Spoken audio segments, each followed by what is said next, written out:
A cannabis consultant, so what does that involve? Same as any other consultant.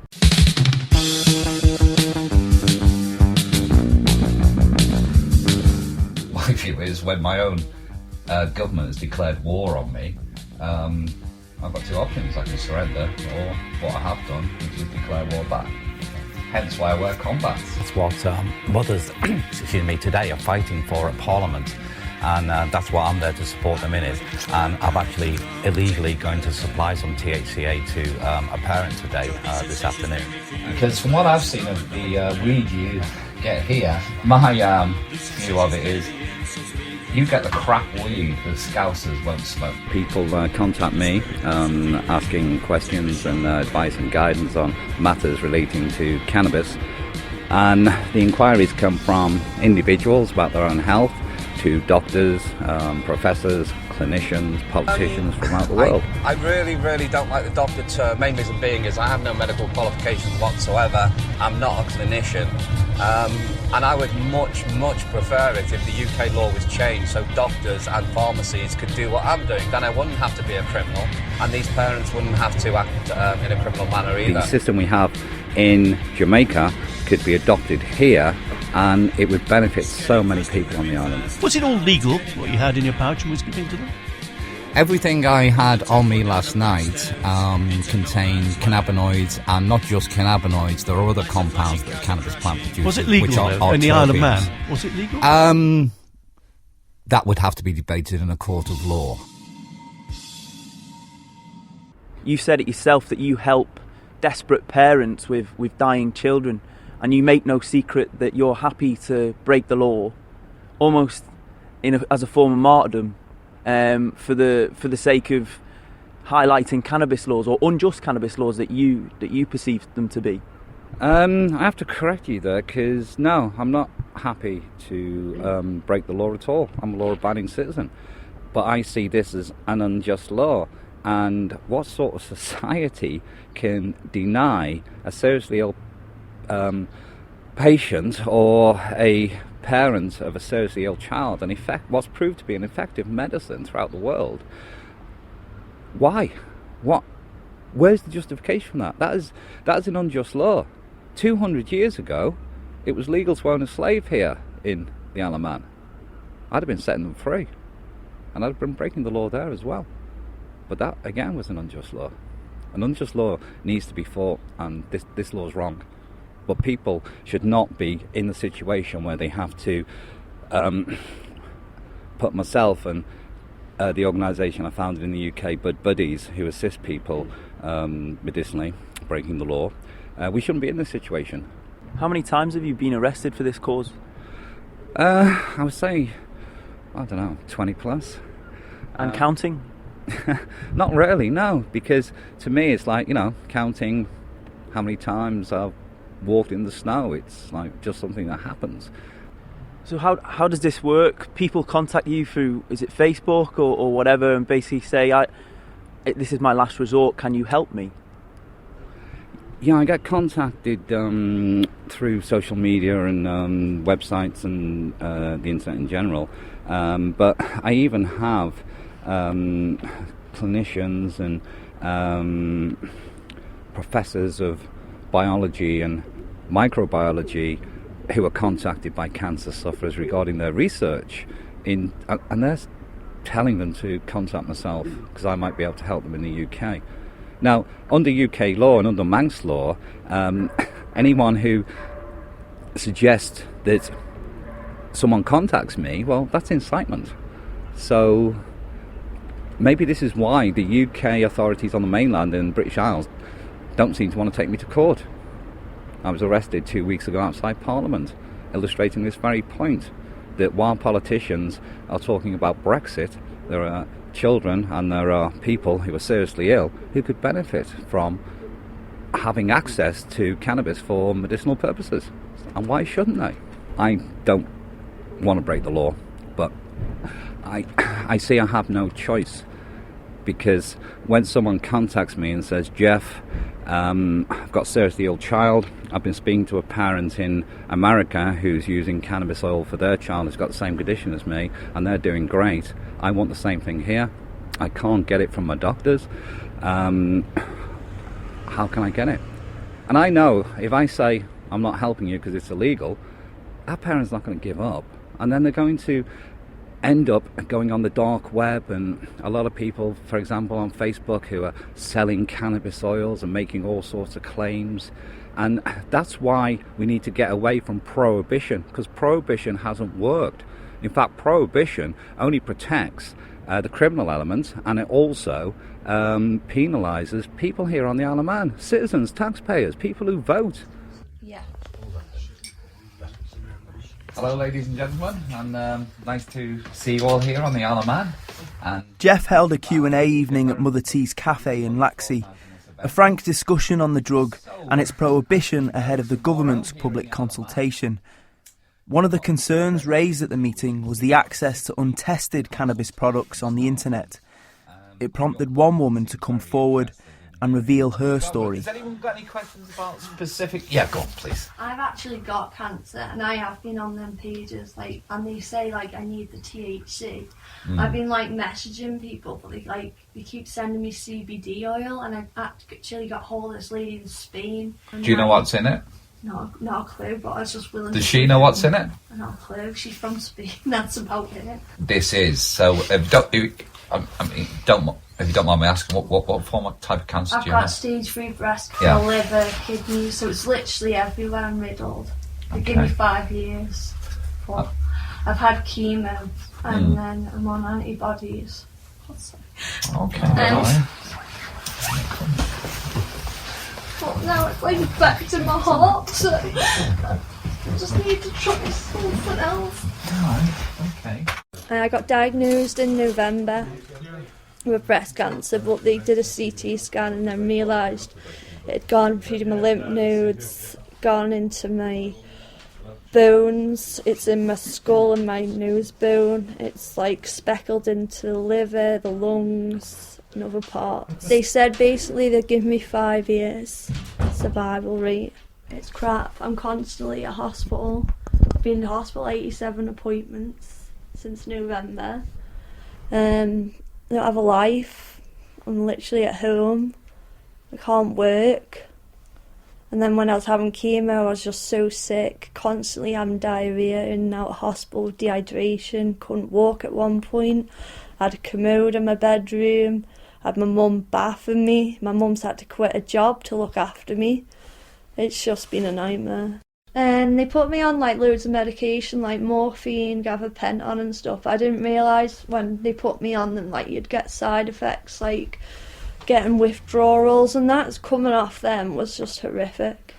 It must have been horrible. It was like being a druggie when you're not a druggie, and just withdrawing, sweating, night sweats, fever, agitated. They don't tell you that when they put you on it. Doesn't feel like a cure at all. For this young mother, she feels conventional medical treatment simply isn't working for her and is now considering cannabis, an illegal Class B drug on the Isle of Man. When I first got diagnosed, I heard about it on Facebook and then added myself onto some of them, the forums, cannabis oil and that, but everyone was putting in different things, so it just confused me and I didn't know where to go with it. I've got nothing to lose, so I think you hear the stories that it cures people, so I'm just curious. They can give you morphine, which is smack, but they won't give you cannabis, which is a plant, so it doesn't really make sense. So what makes Bud Buddies and your operation different and reliable and trustworthy? Because people are contacting you as if you're a GP or a clinician, but you're not a doctor. No. And I don't tend to be either. I have no clinical training whatsoever. And I find it quite ironic that the people who are medically trained get no training whatsoever regarding our body's endocannabinoid system and how cannabinoids, the health benefits of them. Don't forget, up until 1976, a doctor here on the Isle of Man could prescribe cannabis. It was only in 1976 that Manx doctors lost the right or the ability to issue prescriptions for tinctures of cannabis, which could have been made at their local pharmacy. So this isn't a change in the law or a new law. This is basically just giving doctors the right that they had prior to 1976. Hello. Hi there, Mr. Flynn. How are you? I'm fine. Brilliant. Okay. A man who sat as the first pharmacist on the Misuse of Drugs Advisory Committee in the 1980s was Charles Flynn. Mr. Flynn has over 50 years' experience in pharmaceuticals, and when it comes to cannabis, he has his reservations. So do you still think there's like a very mixed view on this from the pharmacist and indeed the sort of clinical profession? I think there is a consensus now that certain conditions can be treated with medical cannabis, provided it's regulated and prescribing is done by specialist doctors who've got appropriate training in that particular field. If the doctor's main field is adult prescribing, we wouldn't expect him to prescribe them for children. That should be another specialist. So it's very tightly controlled. So you say you had 50 years as a pharmacist. Across that career, what did you learn about cannabis? And are pharmacists trained in it? Is it part of the curriculum, so to speak? No, it wasn't ever part of the curriculum. It was a no-no. To be honest, I imagine lots of pharmacists know very little about cannabis. I don't really consider myself to be any sort of expert on it, but we are guided by the medical profession and specific specialist drug advisory committees. We were interested mostly in our learning in legal prescribing, legal drugs. Okay. Cannabis wasn't that. Right. So how does it make you feel then that there are people in Britain supplying cannabis under a guise of medicine? Well, I don't think that's good. It's a severe risk for the public, obviously, and I don't think any pharmacist and any doctor would want to condone indiscriminate supply of cannabis products. Even the medical professional are taking well over a year to provide good guidance to their own professionals on prescribing cannabis, and certain people going around and supplying it illegally is not really right. It's causing a severe risk to the public, I would say. Is there enough evidence then to suggest that it should be legally recognised as a medicine? Yes, there's sufficient evidence for certain conditions which can't be treated in any other way. That its prescription is an appropriate way to deal with it. Yes, there is sufficient evidence on that. But obviously, what concerns you is that people perhaps that don't come from a clinical background are supplying this to the public, and it comes with a risk. What are those risks? What is the adverse effects? Well, addiction is one of them. There's psychological effects with people, which was one of the things we were talking about when we were talking about cannabis in the 80s. There's all sorts of smoking cannabis, of course, is clearly harmful as well, and that's certainly outside the medicinal use. Certainly, it's a substance which should be restricted to the medicals and specialist doctors. What do you make of the Isle of Man's Department of Health and Social Care putting a public consultation out for members of the public to effectively inform what could be renewed medical policy or legislation around cannabis? Well, it's rather silly, I would say, at the moment, because until there's real evidence, asking an ordinary member of the public what they think is not very wise. I don't think that's correct at all. It's certainly okay for MHKs to ask for opinions, because they're there to represent, but they're also there to lead. And leadership means that they need to be informed themselves and ensure that the safety of the public is guaranteed. A voice synonymous with the debate on the Isle of Man is a doctor. MHK for Ramsey, Alex Allenson. I'd like to see it as an enlightened new world, to be honest with you. We have a long past history in the Western world of using cannabis products, of using hemp, but over the last couple of decades it's become illegal, and there's some really good reasons for that, mainly about poor education for legislators. So what I'm hoping will come out of the public consultation is people will be able to get that education, actually learn the benefits of industrial hemp and also the benefits of medicinal cannabis, and make an enlightened view, and then that can drive us looking at our policies on drugs and actually reforming them so we actually help people rather than criminalise them. What we need to do is be pragmatic about this and actually say, what are the advantages of looking at our drug laws again, both in terms of not criminalising people, particularly young people, for no good reason, for small amounts for personal use when they're not doing any harm to anyone else, but also those people who are actually getting benefit from medicinal cannabis.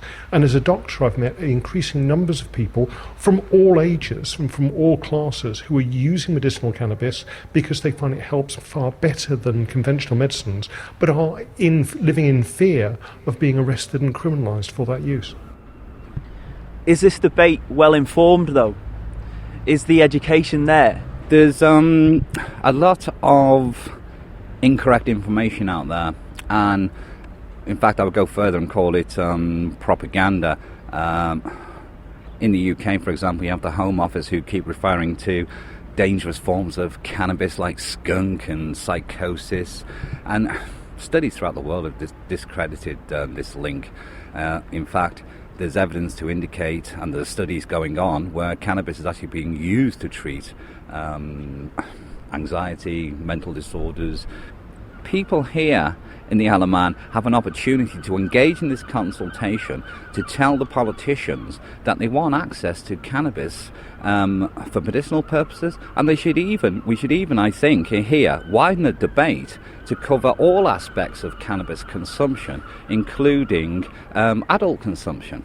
Because if you're going to limit the prescription of cannabis only on prescription and only for medicinal need, well, who is going to decide which conditions or diseases qualify? Because I've known people who consume cannabis as an adult rather than drinking, might have a joint or vaporize some weed or even have a cookie at night to help them sleep. And I don't see them as a big threat to society, even though they're criminal and they're facing 14 years in prison.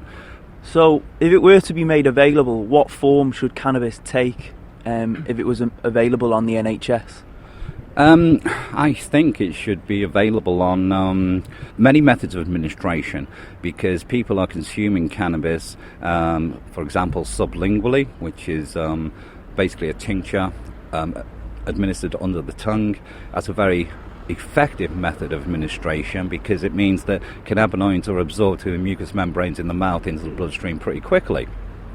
Obviously, a lot of people still smoke and think they need to consume or have a joint to get cannabis, but that's not our suggested method of administration. However, inhalation is a good method of administration because, again, it's very quick. People can gauge how much they consume. But we would advise someone vaporizes cannabis rather than smoking cannabis because there aren't the health risks associated with vaporization that there can be with smoking. Certainly if people have been mixing cannabis with tobacco, that's something that, is a health issue. And that's something else we advise. We advise on not just how cannabis can help people medicinally. We also advise on different methods of administration, and depending on what someone is trying to treat will very much depend on which method of administration we'll advise. In your time on the Isle of Man, engaging with politicians and the MHKs, what has the response been to a prospective law change and medicinalising cannabis? I've had a few meetings with a few MHKs over the last few months here,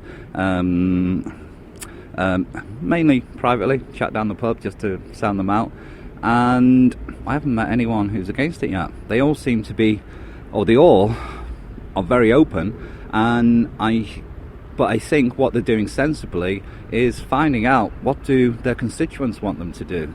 And I think this is a great opportunity for the people on the Isle of Man to tell your MHKs what you want.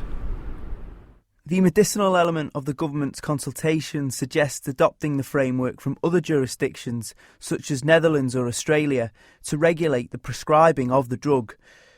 Here's the Health Minister, David Ashford, explaining these models. So, for instance, one of the models talked about is the Australian model. Now, the Australian model, to put it in its simplistic terms, is where the cannabis treatment isn't the first step.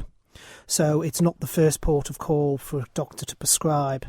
The Australian model is based on what they call their do no harm model, where they basically turn around and say that cannabis treatment should only be prescribed after all other treatments have been tried. So it's actually removing the judgment away potentially from the medical professional and saying that all other things should be tried beforehand. Another model that's on the table is the Dutch model, which again, in putting it in simplistic terms, basically leaves the decision to the GPs, to the doctors on the ground to make their judgment call. Their health system, of course, is very different to ours. So they have a health insurance system for people.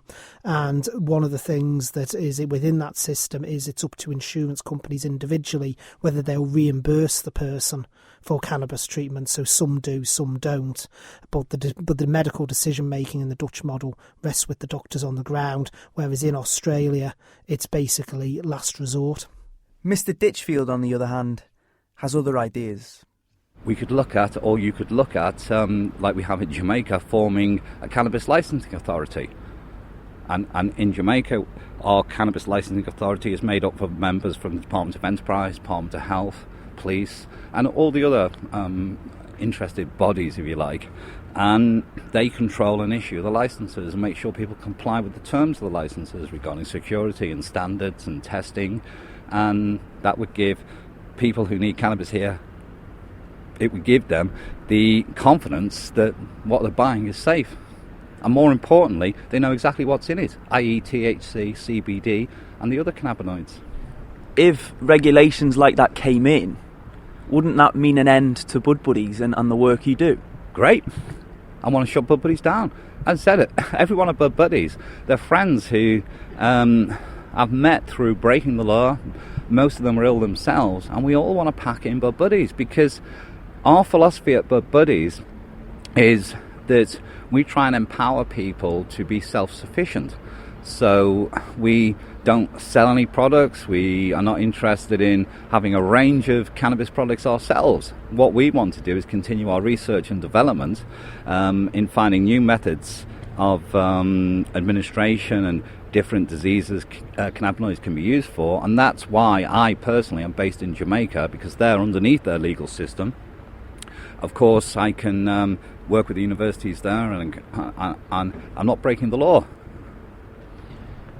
The Isle of Man's position, then, in all of this, what do you make of what could come of the public consultation?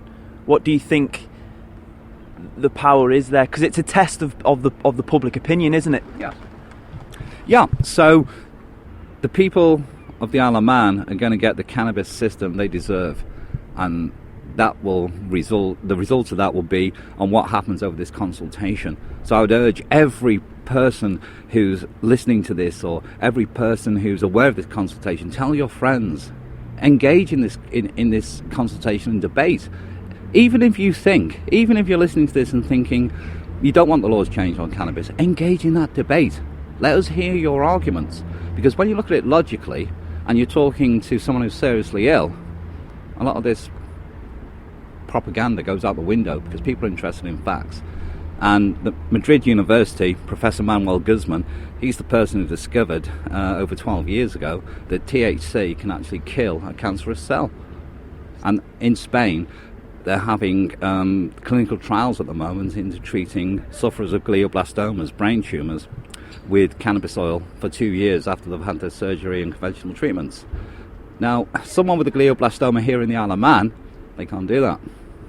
But in Spain they can. Now, in a few years' time, once these clinical trials are done, I'm confident that in treating certainly brain cancers as per this clinical trial, that it's going to become a mainstream treatment, an effective one. But what about people who've got these brain tumours today? They can't wait for another couple of years for the clinical trials to conclude and the results be published. So they need help now. And it's not a case of why do I break the law, it's a case of how can I not. And I liken it to, imagine here on the Isle of Man, swimming was illegal, punishable by 14 years in prison. If you saw a dying child and the mother was drowning child and the mother at the side of the shore was saying, please save my child, and you could swim, what would you do? Would you say to that mother, sorry, I'm not going in the water because it's 14 years in prison for swimming? You wouldn't. You just go and do it because you're not harming anyone. In fact, you're saving a life. And that's the way I see it. It's not a case of why do I do it, it's a case of I have no choice.